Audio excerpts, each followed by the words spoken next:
في قلب السلطة في المغرب وتحديدا حوالين الملك الحسن الثاني كان في دايرة مقربة جدا. مجموعة من الجنرالات دول كانوا المفروض أقوى سند ليه، لكن في نفس الوقت كانوا أكبر خطر بيهدد عرشه. النهاردة هنحكي قصة الناس دي، الناس اللي كانت ماسكة في إيديها مصير مملكة بحالها. تخيل كده، الناس اللي المفروض لراعوا اليمين اللي بيحموه، منهم اللي أنقذه فعلا من الموت ومنهم اللي حاول يقتله بنفسه. هو ده الصراع اللي بنتكلم عنه، صراع شكل حقبة كاملة من تاريخ المغرب، صراع بين الولاء اللي مفيش زيه والخيانة اللي مفيش أبشع منها. طيب، عشان نفهم القصة دي كويس هنمشي مع بعض خطوة بخطوة. الأول هنشوف مين هم دايرة السلطة دي اللي حوالين الحسن الثاني. بعدين هنتكلم عن الخيانة الكبرى بتاعت الجنرال أوفقير، وهنشوف كمان وجوه تانية للولاء، وهنوصل للألغاز اللي لحد النهاردة محدش لاقي لها حل. وفي الآخر هنشوف إزاي كل ده كان جزء من لعبة الملك الخطيرة. يلا بينا نبدأ بالجزء الأول، دايرة السلطة. بصراحة حكم الملك الحسن الثاني كان فعلا زي ما بيقولوا بناء مملكة على حافة السكين، يعني كان كله تهديدات من كل حتة، تهديدات مستمرة. وده طبعا خلاه يعتمد بشكل كلي على مجموعة من أقوى رجال الجيش، دول كانوا الضمانة الوحيدة إنه يفضل على العرش. الموضوع ما كانش هزار خالص. احنا بنتكلم على ملك اتعرض لكمية محاولات اغتيال وانقلابات عسكرية مش طبيعية، فالوضع كان متوتر لأبعد درجة. وهنا بقى ولاء قادة الجيش والأمن ما كانش رفاهية أو مجرد حاجة كويسة تحصل، لا لا، ده كان مسألة حياة أو موت، ضرورة عشان الملك نفسه يعيش وعشان العرش يفضل موجود. وهنا بقى ندخل على أكبر قصة في الموضوع كله، قصة الخيانة العظمى، قصة الجنرال محمد أوفقير. تخيلوا التحول ده من دراع الملك اليمين، الراجل اللي بيأتمنه على كل حاجة، للشخص اللي بيخطط لاغتياله. دي مش مجرد خيانة، دي قصة تحول مرعب من أقرب حليف لقلال بعدوه. قصة صعود أوفقير كانت مذهلة. شوفوا التسلسل ده: سنة 41 يتخرج من الأكاديمية العسكرية، بعدها بسنين يقمع ثورة الريف بقوة، وفي 63 يبقى وزير داخلية. النقلة الكبيرة جت في 71 بعد محاولة انقلاب الصخيرات، الملك عينه وزير دفاع، يعني في إيده الجيش كله. كل ده وهو بيكسب ثقة الملك، خصوصا بعد ما لعب دور البطل في إنقاذ الملك في انقلاب 71. بس اللي محدش كان يعرفه إن البطل ده كان هو نفسه اللي بيجهز للانقلاب الجاي بعدها بسنة واحدة. الملك الحسن الثاني نفسه لخص أوفقير في جملة عبقرية، قال عنه: كان إرثا من الحماية الفرنسية ترك في وسطنا. يعني إيه الكلام ده؟ يعني أوفقير ده أصله كان ضابط في جيش الاستعمار الفرنسي، فبالنسبة للملك هو كان زي ما يكون حتة من الماضي الاستعماري لسه عايشة وسطهم، والحتة دي كانت هتدمر كل حاجة اتبنت.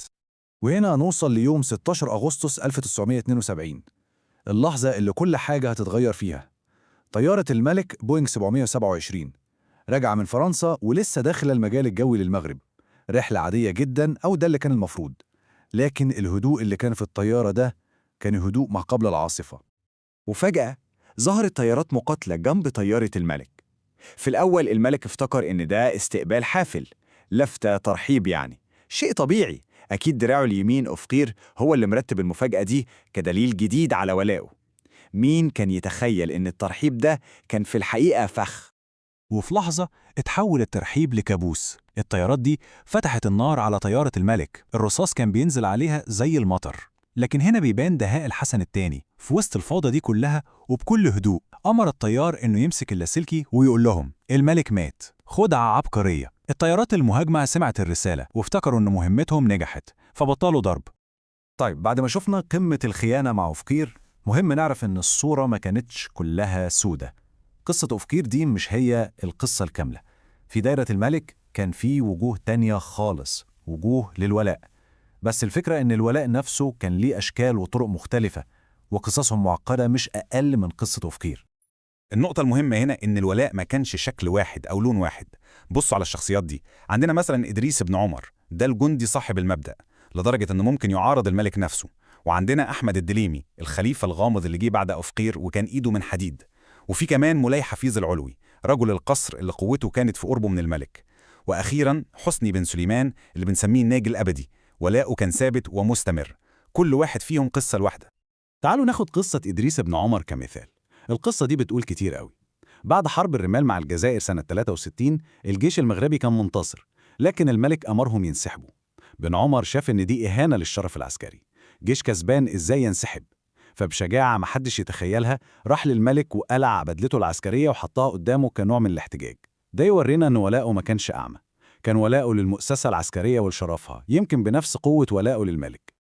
وعلى النقيض تماما نشوف حسني بن سليمان عمل إيه. في عز الفوضى بتاعة انقلاب الصخيرات سنة 71 والدنيا مقلوبة ومحدش عارف الملك عايش ولا ميت، بن سليمان مترددش اللحظة.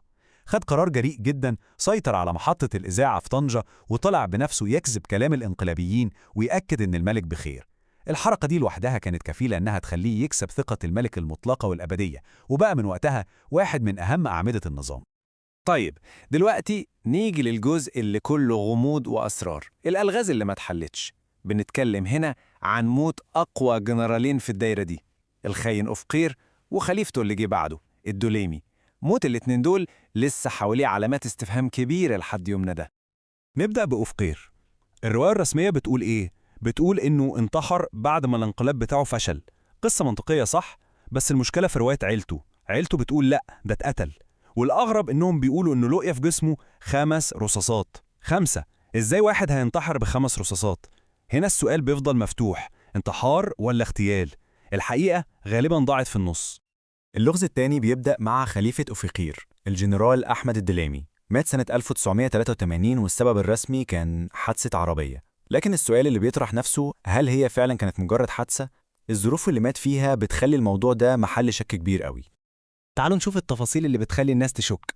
أولاً كان في كلام كتير إن هو نفسه كان بيخطط للانقلاب. ثانياً الحادثة دي حصلت أول ما خرج من اجتماع مع الملك مباشرة. ثالثاً ودي غريبة جداً، جثته محدش شافها أبداً. ورابعاً بعد موته بفترة قصيرة جداً تم اعتقال حوالي 15 ضابط كبير. لما نحط كل ده جنب بعض صعب قوي نصدق إنها كانت مجرد صدفة.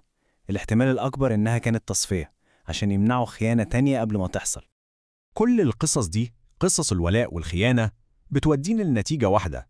بترسم لنا صورة واضحة جدا عن طبيعة حكم الحسن الثاني. كانت لعبة خطيرة جدا، لعبة توازن دقيقة ومحسوبة. كان ماشي على خيط رفيع قوي، وأي غلطة كانت ممكن تنهي كل حاجة. الرقم ده لوحده بيلخص القصة كلها. 2 مش مجرد محاولتين، لا دي كانت انقلابين عسكريين كبار نجا منهم الملك الحسن الثاني بمعجزة حقيقية. وده بس بيورينا حجم الخطر اللي كان محاوطه طول الوقت، والصلابة والذكاء اللي كان لازم يكون عنده عشان يفضل على العرش. وهنا نوصل للسؤال الأخير والسؤال الأهم يمكن في القصة دي كلها. إزاي ممكن قائد يحكم وهو عارف إن نفس الرجالة اللي هو مكنهم عشان يحموا عرشه هم نفسهم أكبر تهديد للعرش ده؟ دي المعادلة الصعبة والمفارقة اللي بتلخص كل سنين حكم الحسن الثاني، وبتخلينا نفكر في الخط الرفيع قوي اللي بيفصل بين السلطة والثقة.